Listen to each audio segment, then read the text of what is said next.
Welcome back.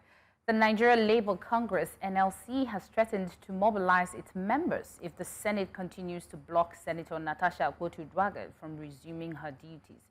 Akpoti Uduaghan completed her 6-month suspension earlier this month, but the Senate has refused to allow her to resume her duties.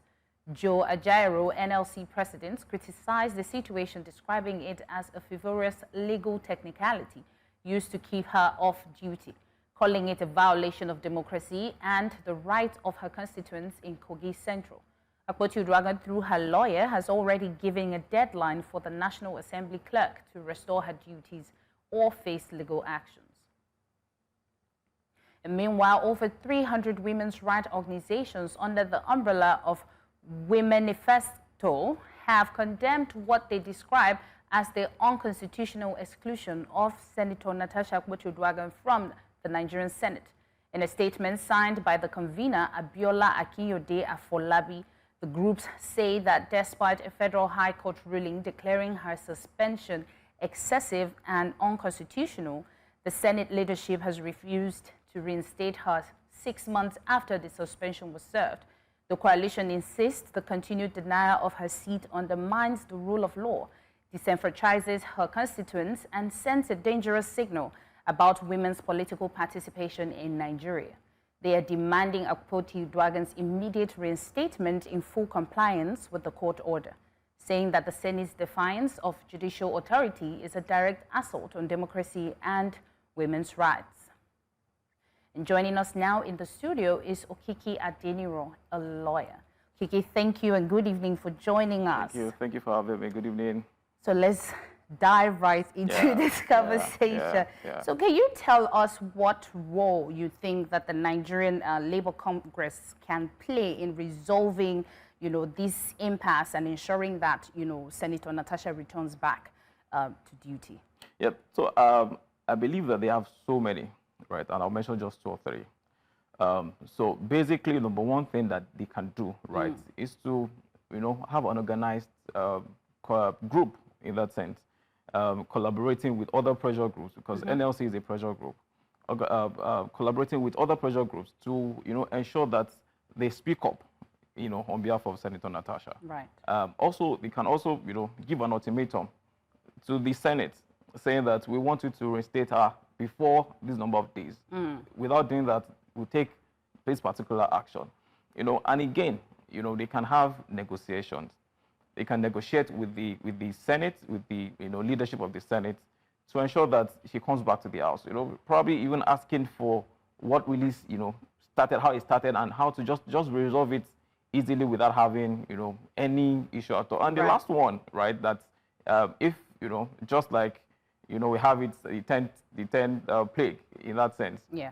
The last card they can play, is to go on strike, and that will probably affect a lot of things, and it will throw everything up, So I believe that they have a lot of, things, a lot of rules to play if they decide to, move the way they said, And I think, in all this, I'm also concerned, what would be the implication if, if their refusal stands? Like, what is the implication on, the democratic process and her representing her constituents in Kogi State? The implication, right, it started happening immediately when she was suspended. It means nobody was speaking on behalf of, thousands of constituents before now, even, since she was suspended. Right. She's been away from the House. Nobody's speaking for them. There's so many other things that, they've considered in the House that nobody spoke about regarding, so it means that they've disenfranchised so many people, right, in that particular constituency. And it's very, very, very clear. The law is very, very clear about it. It's been happening over time. It happened to Senator Ali Ndume in 2017, and the court declared it that this was unconstitutional.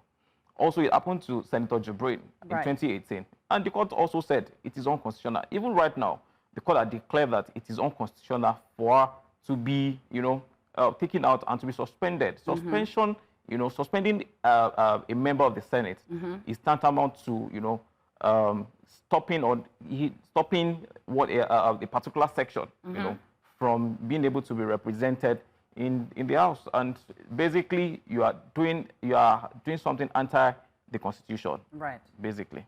So how do you think the Senate can justify this? Because, you know, a lot of people and everything, even the court is saying is unconstitutional. How do you think that the Senate will be able to justify this action? Well, I feel that because, you know, the case at the time was at federal court, they couldn't justify it. Right. Now it has been appealed, and they appealed it, right? A particular part of the ruling was appealed. And, right, there's no way you can justify an unconstitutional, you know, step. They can, if the constitution is our ground up. So you cannot say, okay, because you took this step because of certain things. The court has said it a lot of times. It is there in the Constitution that a particular person should represent the constituents, especially for that particular constituency. Now, what you've done, you've taken a step against the Constitution that they, you know, feel that they are upholding there. So it is not justifiable. It's what they've done, right, is basically trying to, you know, usurp power, basically. So we see that, of course, her constituents have not been, you know, represented for the past 6 months that she's been off. What message do you think the actions, the Senate action is sending to lawmakers and the citizens in terms of free speech? Because a lot of people are also saying, you know, she spoke her mind and all that. So what message do you think this action is sending to lawmakers and the citizens? Well, number one, to the lawmakers, the message is sending to them is that they have to be careful when they are speaking in the House, which shouldn't be. The Constitution is very clear. Section 39 is very clear that you have, you know, freedom of speech. Also, to the populace, it also sends a message that the persons in government, especially the leadership at the point, do not want to, you know, hear some things from you, right? And these are the issues that we have in government, people reacting to things and nobody's hearing anything. Someone speaks and then you can pick the person up and do whatever you want to do with the person. So really, I'll say that it's not an encouraging, you know, step in that sense. It shouldn't be done. It shouldn't be encouraged, right, in our country. But as we have it right now, I feel that for the senators and for the populace, sticking to the Constitution and adhering to what the Constitution says will actually be a solution. So lastly, before you go, what are the potential consequences, again, for the Nigerian democracy if the Senate refused to adhere to the court order in this matter? Really is going to, I feel that will be a very bad step because these are the lawmakers. You know, if I've made a law and you expect the judiciary to interpret it, and they've done that, they've given you an order and you decided to, you know, probably flout that order, to say I'm not going to respect it. It's basically, you know, it means that it shouldn't be there in the first instance, right? The Constitution is supposed to be respected. Orders of court are supposed to be respected and be obeyed, to the extent that if you disobey, there's what we call contempt of court. You know, you can have a committal proceeding. You know, so as it is, if tomorrow, right, Senator Natasha is told to go back to the House, and they decide to say, oh, we're not going to allow you, she can file a committal proceedings against them. You know, so basically, the orders of court are to be obeyed. Constitution is supposed to be obeyed, and if this is done by the, you know, Senate, I believe that even the citizens will also have a reassurance in the government that we have a leadership and we believe in this leadership. Well, thank you so much, Okiki, for joining us and giving us, you know, an update and, you know, helping us see a broader, you know, view of the situation. And, you know, we'll keep following up and see what happens, whether she resumes or not. Thank you so much for joining. Thank you.